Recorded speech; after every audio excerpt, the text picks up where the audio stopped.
السلام عليكم ورحمة الله وبركاته. ازيكم عاملين ايه؟ يا رب تكونوا مبسوطين وفي اسعد حال دايما.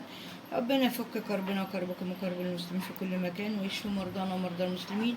اللهم امين يا رب العالمين. معكم اختكم جنة رضوان، مطبخ اكلات وحلويات. جاي اعمل معاك النهارده ان شاء الله عصير لذيذ كده. الاحفاد والولاد الصغيره يروشوا على نفسهم ويتسلوا قدام التلفزيون ان شاء الله. العصير عباره عن موز بالفراوله، والابسط من كده بالحليب بس كده. هننضف القشور الورق بتاع الفراوله ان شاء الله. احنا طبعا غسلينها، هنشيل الاوراق بتاعتها ومقشرين الموز جاهزين كام صباع كده عندنا.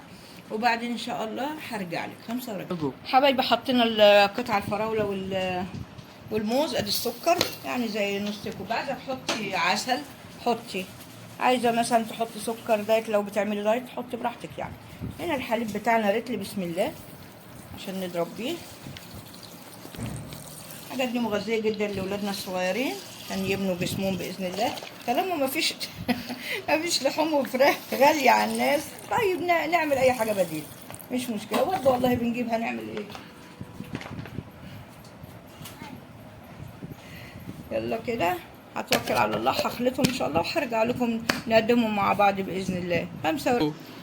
ادي العصير بتاعنا اللذيذ يستاهل بقكم، والله نفسي ادوقه لكم لكن ما بيدي الحيله، معلش. ان شاء الله تعمليه لاولادك ولاحفادك وبالف هنا وشفا يتغذوا بيه.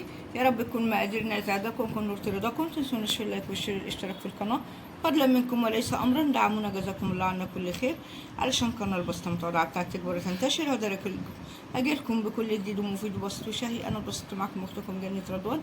يا رب تكونوا اتبسطتوا معكم في على قلبكم، وان شاء الله نتقابل مع بعضنا قريب باذن الله في فيديو جديد. والسلام عليكم ورحمه الله.